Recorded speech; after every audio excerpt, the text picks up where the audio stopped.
শিক্ষাৰ্থীৰ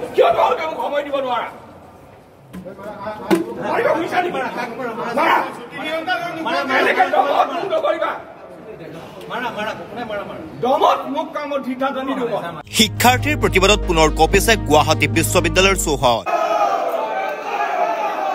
বিশ্ববিদ্যালয়ৰ উপাচাৰ্যৰ কাৰ্যালয়ৰ সন্মুখত প্ৰতিবাদ বহু শিক্ষাৰ্থীৰ।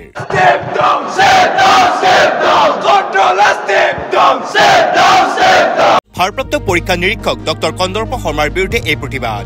শিক্ষাৰ্থীৰ বিৰুদ্ধে দুৰ্ব্যৱহাৰৰ অভিযোগ ভাৰপ্ৰাপ্ত পৰীক্ষা নিয়ন্ত্ৰকগৰাকীৰ বিৰুদ্ধে। স্নাতকোত্তৰ ছাত্ৰ সন্থা আৰু আইন মহাবিদ্যালয় ছাত্ৰ সন্থাৰ নেতৃত্বত এই প্ৰতিবাদ। ভাৰপ্ৰাপ্ত পৰীক্ষা নিয়ন্ত্ৰক ডক্টৰ কন্দৰ্প শৰ্মাক পদৰ পৰা অতি শীঘ্ৰে অব্যাহতি দিবলৈ উপাচাৰ্যলৈ দাবী সম্বলিত স্মাৰকপত্ৰ প্ৰেৰণ স্নাতকোত্তৰ ছাত্ৰ সন্থাৰ।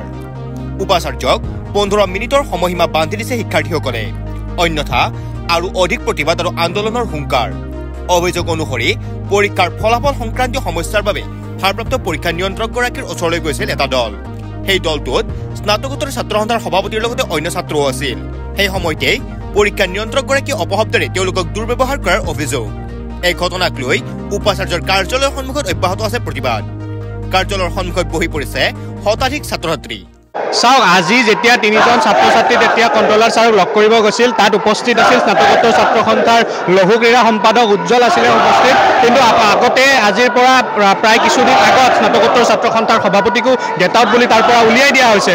আজি তাত উপস্থিত থকা 3জন ল'ৰাকে কৈছে, তোমালোক দালাল নেকি, ইয়াত দালাল কৰিবলৈ আহিছা নেকি তোমালোক দালাল বুলি কৈ তেওঁলোক গেট আউট বুলি কৈছে। তেওঁলোকে কণ্ট্ৰলাৰ ছাৰে এইখিনিও জানিবলৈ ইচ্ছা নকৰিলে যে তেওঁলোক আচলতে তাত কিয় উপস্থিত হৈছিল। তেওঁলোকে ইমান মাহে আজি 6 মাহ পৰ্যন্ত হৈ গ'ল। যিজন ছাত্ৰৰ ৰিজাল্টৰ খেলি মেলি আছিল, তেওঁ দুবাৰকৈ তেওঁৰ ডিপাৰ্টমেণ্টৰ পৰা নম্বৰ পঠোৱাৰ পিছতো তেওঁ চাৰ্টিফিকেটসমূহ তেওঁ আপলোড কৰিব নোৱাৰিলে, মাৰ্কশ্বিটসমূহ তেওঁ আপলোড কৰিব নোৱাৰাত আজি দ্বিতীয়বাৰৰ বাবে তেওঁ তাতে যাওঁতে তেওঁলোক দালাল বুলি কৈ তাৰ পৰা খেদি দিয়া হৈছে। আৰু এইটো আজি প্ৰথম তেওঁৰ প্ৰতি অভিযোগ নহয়, ইয়াৰ আগতো তেওঁৰ প্ৰতি অভিযোগ আছে। জুনিয়ৰ ছাত্ৰ ছাত্ৰীয়ে যেতিয়া তেওঁক লগ কৰিবলৈ যাওঁ, তেওঁ এনেকুৱা কিছুমান ভাষ্য তেওঁ কয়, যিসমূহ ভাষ্য আজি সংবাদ মাধ্যমত মই ক'বলৈ লাজ পাইছোঁ। কাৰণ সেই ভাষ্য পাব্লিক ডমেইন। আচলতে সেইসমূহ ভাষ্য এজন কণ্ট্ৰলাৰ নিচিনা পোষ্টত থকা মানুহ আচলতে ক'ব নালাগে।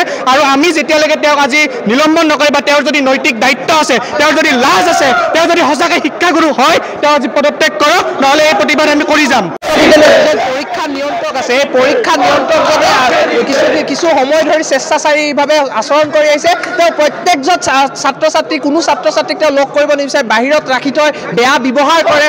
তেওঁ লগতে আজি আমাৰ এগৰাকী অগ্ৰসক আজি তেওঁ সোমাব দিয়া নাই। যেতিয়া বাহিৰত ৰৈ আছিল, এটা বিশেষ কথা সুধিব গৈছিল, খামখেয়ালিৰ বিষয়ে সুধিব গৈছিল, তেতিয়া তেওঁ মদাহী, তেওঁ দালাল নেকি আদিৰ দৰে। আচলতে তেওঁ কেৱল এজন প্ৰাক্তন ছাত্ৰ নহয়, গুৱাহাটী বিশ্ববিদ্যালয়ৰ প্ৰাক্তন স্নাতকোত্তৰ ছাত্ৰ প্ৰাক্তন সাধাৰণ সম্পাদকো আছিল। আচলতে এই ঘটনা আজিয়ে নতুন নহয়। আচলতে যিমান সময় ছাত্ৰ ছাত্ৰী বা ছাত্ৰ প্ৰতিনিধিসকল তেওঁৰ ওচৰলৈ যাবলৈ চেষ্টা কৰিছে, সিমান সময়তে কিন্তু তেওঁ বিভিন্ন ধৰণে অশ্ৰাব্য গালি গালাজ কৰা পৰিলক্ষিত হয়। কাৰোবাক দালাল ক'ব, কাৰোবাক ননচেন্স ক'ব, কাৰোবাক আনকি এনেকুৱালৈকে আমি অভিযোগ পাইছোঁ যে তেওঁ যিগৰাকী মহিলা তাত নিৰাপত্তাৰক্ষী এগৰাকী ৰক্ষী আছে, তেওঁক আনকি ছাত্ৰ ছাত্ৰীক যদি তেওঁ কুৱেশ্যন কৰিব যায় বা বাৰে বাৰে কিবা এটা খেলি মেলিৰ বিষয়ে কুৱেশ্যন কৰিব যায়, তেতিয়া তেওঁৰ বিষয়ত বিভিন্ন নাৰীজনিত গোচৰত ফচাই দিম, এনেকুৱা জাতীয় কিছু অভিযোগো আমি লাভ কৰিছোঁ। আচলতে ছাত্ৰ ছাত্ৰী গুৱাহাটী বিশ্ববিদ্যালয়ৰ ছাত্ৰীয়ে এই ধৰণৰ অন্যায়, এই ধৰণৰ ছাত্ৰ সমাজৰ বিৰুদ্ধে যোৱা কোনো কাম সহ্য নকৰে। কণ্ট্ৰলাৰ কন্দৰ্প শৰ্মাই আজি পদত্যাগ কৰিব লাগিবই। আৰু বিশ্ববিদ্যালয় কৰ্তৃপক্ষই যদি আজি এই সিদ্ধান্ত আজিয়ে ঘোষণা নকৰে, তেন্তে গুৱাহাটী বিশ্ববিদ্যালয়ৰ ছাত্ৰ সমাজ কিন্তু বহি নাথাকে। আচলতে পূৰ্বতে এনেধৰণৰ বহুত অভিযোগ আছে। আচলতে যেতিয়াৰ পৰা আমাৰ প্ৰাক্তন যিগৰাকী পৰীক্ষা নিয়ন্ত্ৰক আছিল তেওঁ নোহোৱা হৈছে, তেতিয়াৰ পৰা তেওঁ অহাৰ পিছৰে পৰা বিভিন্ন ধৰণৰ খামখেয়ালি। এটা ছেমৰ পৰীক্ষা দিবলৈ তেওঁক লাগে 7 পৰা 8 মাহ সময়।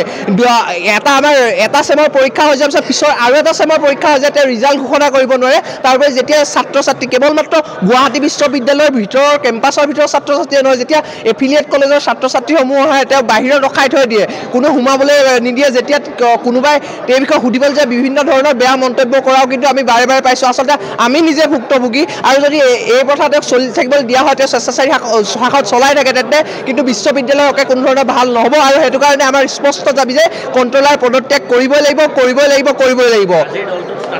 স্নাতকোত্তৰ ছাত্ৰ সন্থাৰ সভাপতি সাধাৰণ সম্পাদক তথা স্নাতকোত্তৰ ছাত্ৰ সন্থাৰ যি ক্ৰিয়া সম্পাদক আছে তেওঁকো বেয়া ব্যৱহাৰ কৰিছে সভাপতিক গেট আউট বুলি উলিয়াই দিছে আচলতে তেওঁ যদি প্ৰশাসন ব্যৱস্থাটো এক্সাম যিখিনি পৰীক্ষাৰ নিয়ন্ত্ৰণ ভালদৰে কৰিব নোৱাৰে তেওঁ যদি মুখত ভাল ভাষা নাথাকে তেখেতে সেই সন্মানীয় চকীখনত বহি থকাৰ কোনো অধিকাৰ নাই তেওঁ পদত্যাগ কৰিবই লাগে এজন ভাল মানুহ আমাক লাগে আৰু সেইটোৱে আমাৰ স্পষ্ট দাবী আজি